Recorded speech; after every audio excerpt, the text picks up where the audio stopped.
There are very few people in the world I would interrupt vacation to talk to, but ESPN draft analyst Jordan Reid is one of them, especially this week. We got teams on the clock before we know it. JR, let's start here. This draft seems so wide open as we get closer to Thursday night and Roger Goodell going up to that podium. Do you think things are getting crazier or clearer in the first round? Oh, it's definitely crazier, especially when you're talking about this draft class. We don't have a quarterback at the top, which is something we haven't seen over the past 3 years. 2019, we knew Kyler Murray was going to be the guy. 2020, Joe Burrow was obviously the player at the top. And then last year, everybody knew that Jacksonville was taking Trevor Lawrence. So whenever you don't have a consensus top quarterback at the top, it creates a lot of mystery and intrigue in this draft class. And that's exactly where we are right now. You're starting to see so many different names floated at various spots, whether it's number 1, 5, or even at 11 with the Commanders. Totally. And the quarterbacks, you don't know if somebody could creep all the way to 2 or nobody goes till 20. It's so wide open, but you brought them up. You know what our audience cares about with the Commanders at 11. A lot of suggestion that they could go wide out there. I think maybe there's some DBs there they possibly can't pass up. You do a ton of great work on ESPN with your own mock drafts and your own rankings. Who do you see the Commanders taking at 11? Well, I think wide receiver definitely is a possibility, especially when you're talking about pairing somebody with Terry McLaurin, a player that's up for a big contract right now. And we just see how high the wide receiver 1 market is right now. Curtis Samuel, they're still waiting to get a little bit more out of him, waiting on him to stay healthy as well. But they need some more weapons on the perimeter. So 2 guys I think definitely could be in play. Drake London from USC, I think he would be a really good fit opposite of Terry McLaurin, that big go up and get it type of target that would be great for Carson Wentz. And he's very underrated as a route runner. He's not only just an above the rim type of wide receiver. He can create separation in the short to intermediate areas, but where he differentiates himself from some of the bigger go up and get it types of wide receivers that we have seen in years past is that he gives you plenty of yards after the catch too. Prior to last season, I mean, he was on a record pace, 88 catches, over 1,000 yards and 10 touchdowns. So he gives you so many different things in so many various of different ways too. And then the other is Chris Olave from Ohio State. There's been a lot of steam connecting him to the Washington Commanders, and he brings a different type of element than what they have on the depth chart right now. As far as from a deep portion of the field perspective, I definitely think he brings that to the table. He reminds me a lot of Will Fuller when he was coming out of Notre Dame, but he's much more polished than what Fuller was coming out as far as a hands catcher.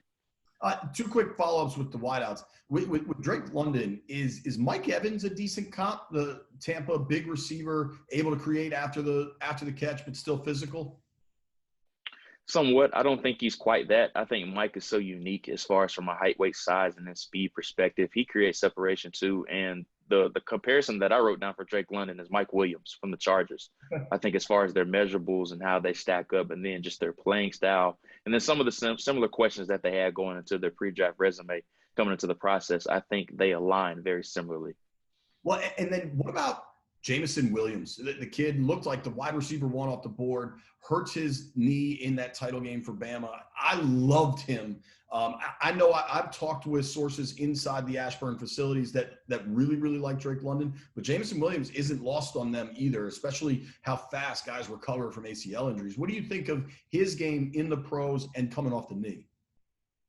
Yeah, I love him. He's my second ranked wide receiver right now behind Garrett Wilson of Ohio State. And I think if he doesn't get hurt, I think we're talking about him going as high as number 8 to the Atlanta Falcons. I definitely think he would have been the first wide receiver off of the board. I mean, the resume speaks for itself, just what he brings in the deeper portions of the field, the only player with 4+ touchdowns of 75 yards last year. So he brings that deep portion element and just explosive option to the field. He's what I like to call a gear shift runner. He can accelerate, he can decelerate, and he can change directions in an instant. But it just comes down to how comfortable you feel with the ACL, which is what is the big thing hanging over his pre-draft portfolio right now. I also love wideouts that can create separation, not strictly on route running, but by using their body and using their head angles and when they turn their shoulders. And I feel like Williams, for a smaller speedster like that, still is able to do some of that, which to me is a huge plus. Staying at 11, there's 2 defensive backs that I wonder if Washington can pass up. And that's Derek Stingley, the corner out of LSU, and it's Kyle Hamilton, the safety out of Notre Dame. What do you think happens if both those guys are on the board at 11? It's tough. I think you have to go with whoever's highest on your board. And us two, we don't know who the higher player is going to be on their board. There's some people that really like Stingley, and there's some people that have some reservations about him, especially when you miss 13 games over the past 2 years. Yeah, I mean, it's due. There's due diligence that you have to do with that injury as far as the list, Frank. But this is the first major injury that he suffered during his career. Still only 20 years old, one of the younger prospects overall. And he's very comparative to Marshawn Lattimore from the New Orleans Saints. I think he has a similar skill set. I think as far as the potential that he could have on the next level, he has shutdown ability. But the biggest question with Stingley is not his ability, it's just his availability. And I think that's some of the big question marks that people have about him. Well, the biggest ability is availability. That's what they'll tell you over and over. I do think it's possible Washington goes DB there, whether it's Hamilton or Stingley. If that happens in that second round pick, 47, I believe, who are some wideouts you'd like there? Because I definitely think they know they need to add a wideout. Who are some second rounders that could make sense? Yeah, there's quite a few that I like in the second round. George Pickens from Georgia is definitely one that I like a lot. Not sure if he'll be there. He's starting to get some first round buzz here lately. It's just because ever since he's distanced himself from the ACL tear back when he suffered it in last March during the spring game, or excuse me, during spring practices. I mean, he's been phenomenal. He came back during the last 4 games of the season for Georgia, and he made huge catches in each and every game. He's a down the field threat. And he played in a bit of a conservative offense of where they like to run the football and they pick and choose when they take those deep shots. But when they take those deep shots, he was the guy that they chose.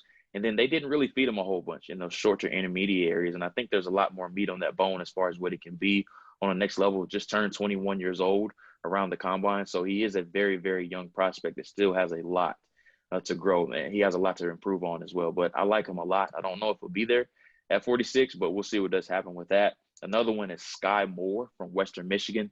He's another one that's generated a lot of buzz. He by far had the best workout of any wide receiver at the combine, in my opinion. He caught everything that was thrown in his direction. He ran really well.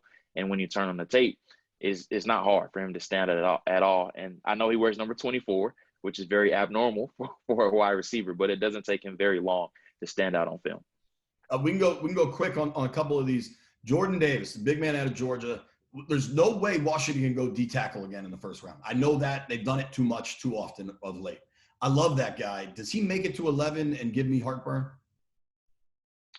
I think he will make it there. I honestly think his run starts with the Vikings at 12. He could go there. He could go Houston at 13. He's not going to make it past Baltimore at 14 just because he's the prototype of what they have looked for in years past, and they have a need at the position. But with Matt Ioannidis being let go and then just them having to pay some people up front and then just the draft capital that they have invested up front, they just don't have any reps for Jordan Davis. And especially as a player as he is, there's just no room for him on the depth chart. They can't do it, but I love that kid. Last one, a day 3 running back. Your brain is an encyclopedia. I know you know the depth charts on all these things. I believe Washington's going to add a quarterback and a running back if they can on day 3. Any names you like?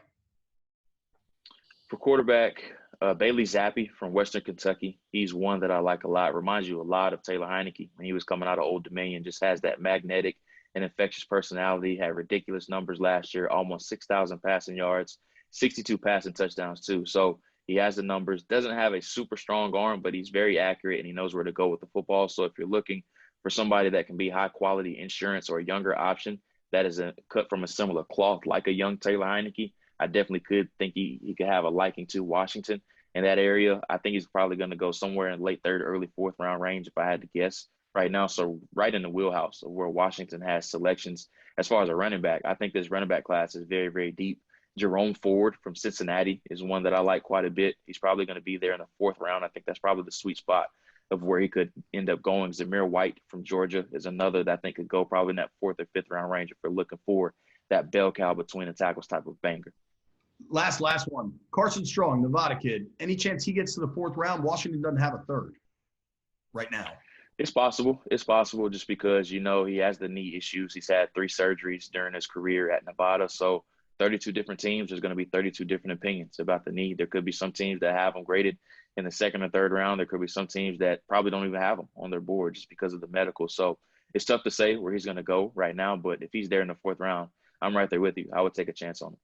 Jordan, you're the best at what you do. Thank you so much for the time, man. Really appreciate it. Absolutely. Thanks as always, JP.